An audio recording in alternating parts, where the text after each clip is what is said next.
नमस्कार बच्चों। पिछले वीडियो में हमने व्यवहारवाद का अर्थ, उसकी व्याख्या और डेविड ईस्टन के द्वारा बताई गई 8 बौद्धिक आधारशिलाओं का जिक्र किया था। आज हम व्यवहारवाद के विकास की चर्चा करेंगे। हम जानते हैं कि परंपरागत राजनीति विज्ञान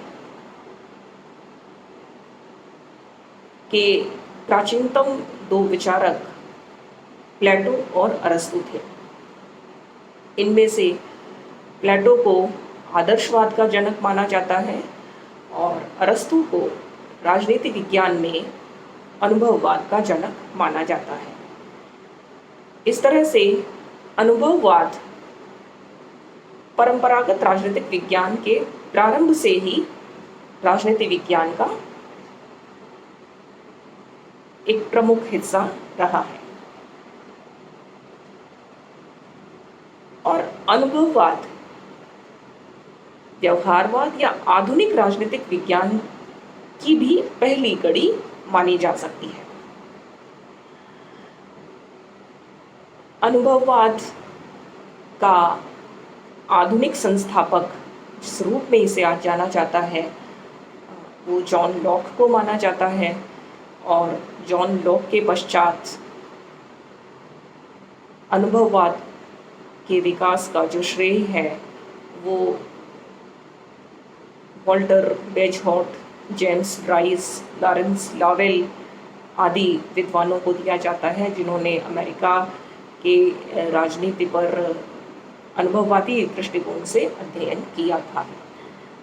इसका विकास आगे जाकर के कार्ल मार्क्स, दुर्खीम और मैक्स वेबर इत्यादि की रचनाओं में भी हम पाते हैं।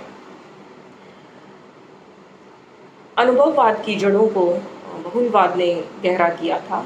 इस तरह से परंपरागत राजनीतिक विज्ञान में अनुभववाद अनेक नए रूप ग्रहण करता रहा। अनुभववाद से व्यवहारवाद की यदि हम आने की पूरी कहानी पर यदि बात करें तो इसका श्रेय पूरी तरह से अमेरिका को जाता है। 20वीं शताब्दी के प्रारंभ में ही अमेरिका में 1903 में अमेरिकन पॉलिटिकल साइंस एसोसिएशन की स्थापना हुई। इसी एसोसिएशन के तत्वावधान में, जिसमें अमेरिका के विभिन्न विश्वविद्यालयों के सभी राजनीति शास्त्री इसके सदस्य बन गए थे और उनके अध्ययन इस महत्वपूर्ण संस्थान के बैनर तले संपन्न होने लग गए थे।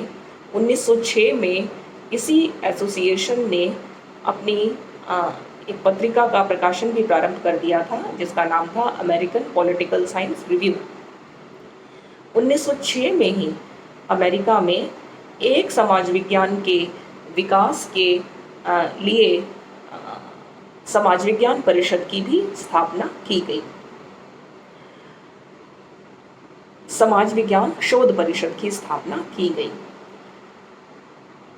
इस तरह से जो संस्थात्मक प्रयास अमेरिका में प्रारंभ हुआ, इस प्रयास ने व्यवहारवाद के विकास को प्रारंभ से ही अच्छी गति प्रदान की। 1908 में ग्राहम वेलेस की एक पुस्तक प्रकाशित हुई, ह्यूमन नेचर इन पॉलिटिक्स।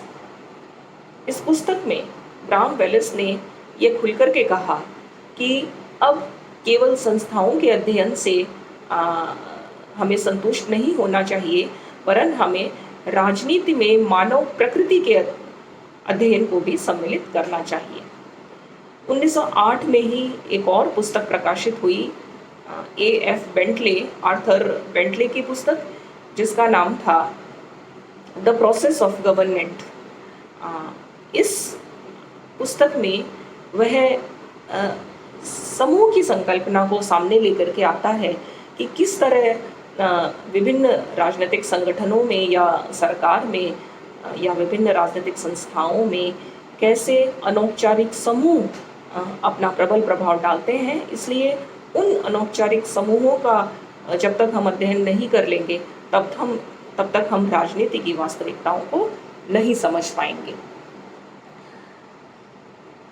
1925 में अमेरिकन पॉलिटिकल साइंस एसोसिएशन का अध्यक्ष चार्ल्स मेरियम, जिसकी पुस्तक प्रकाशित हुई न्यू एस्पेक्ट्स ऑफ पॉलिटिक्स, यह पुस्तक अनुभववादियों के लिए बाइबल बन गई। इस पुस्तक में इस बात का जिक्र था कि हमें राजनीति को भली प्रकार समझने के लिए मनुष्य के मनोवैज्ञानिक आयाम को समझना पड़ेगा।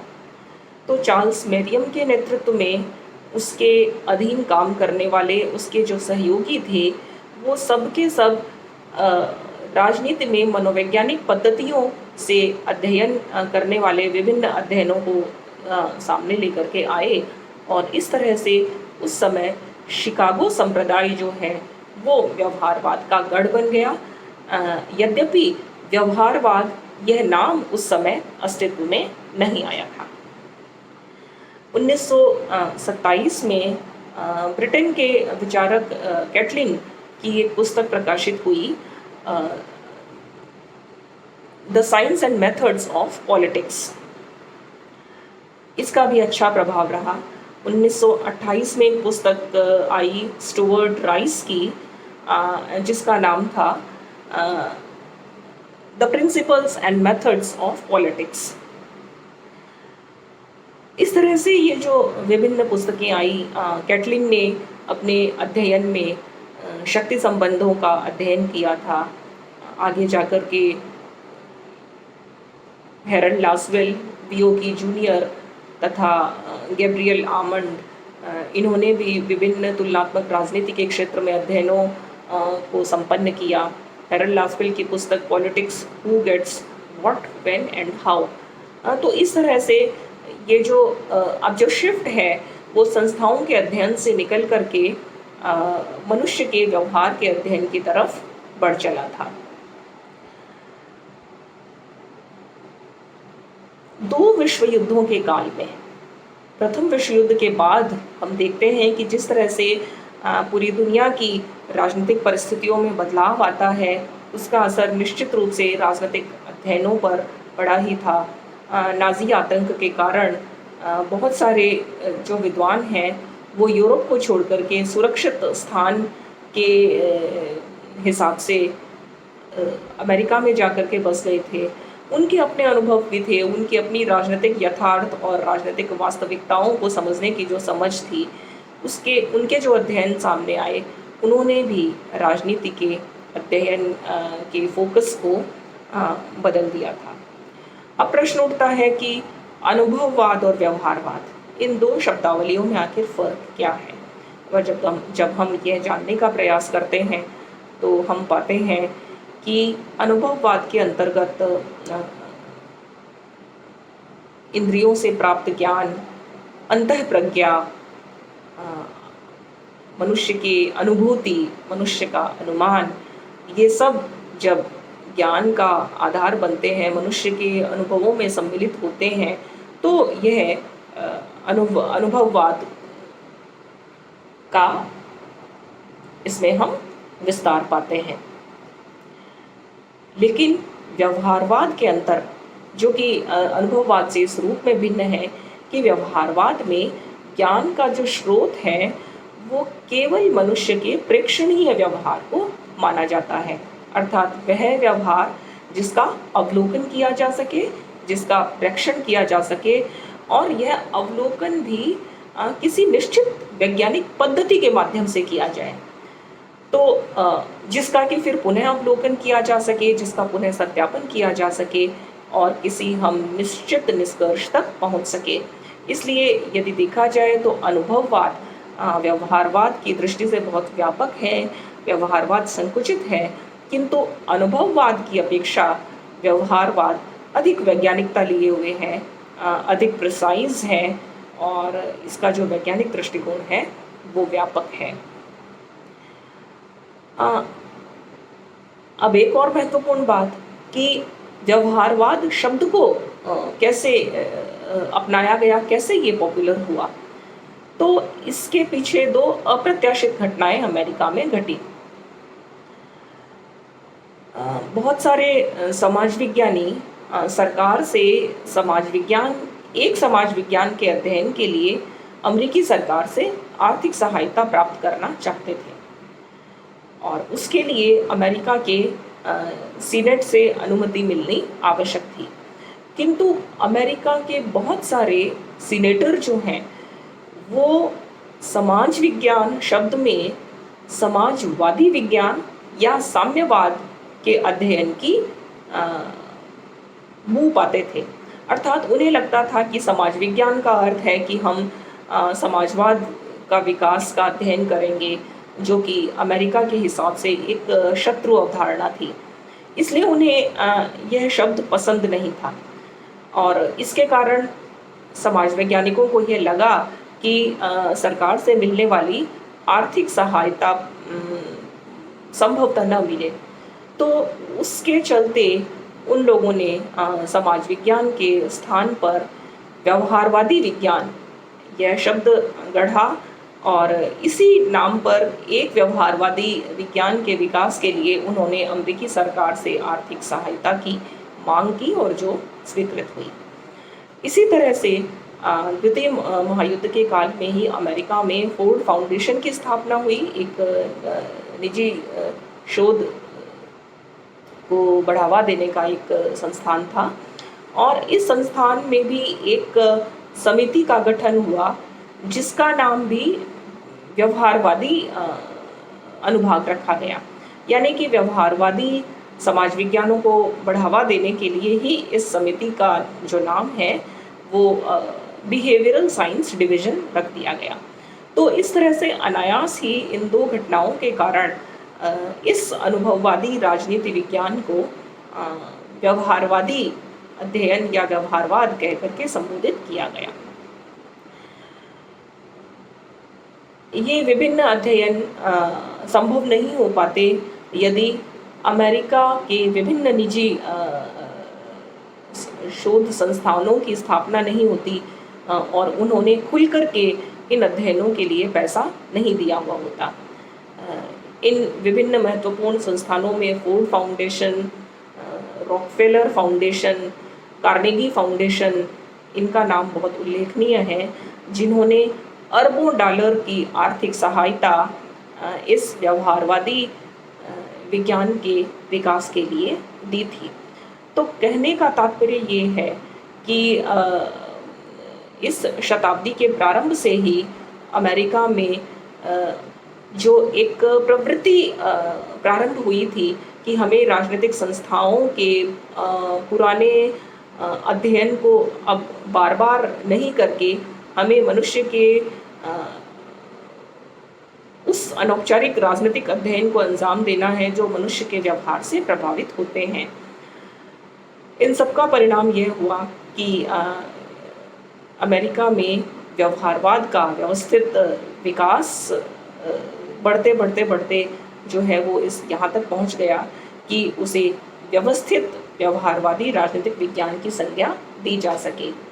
और इसका सर्वाधिक सुस्पष्ट शब्दों में सुस्पष्ट अवधारणा के रूप में डेविड ईस्टन ने अध्ययन किया। जैसा कि हम पिछले वीडियो में देख ही चुके हैं कि व्यवहारवाद की विभिन्न मान्यताएं क्या है, एक शोधार्थी को किस प्रकार से व्यवहारवाद की सीमाओं में रहते हुए अध्ययन करना चाहिए, उसकी विभिन्न जो इंटेलेक्चुअल फाउंडेशंस हैं उनका जिक्र अपनी बहुत सारी रचनाओं में डेविड ईस्टन ने किया और डेविड ईस्टन को ही इसके व्यवस्थित प्रतिपादन का श्रेय जाता है।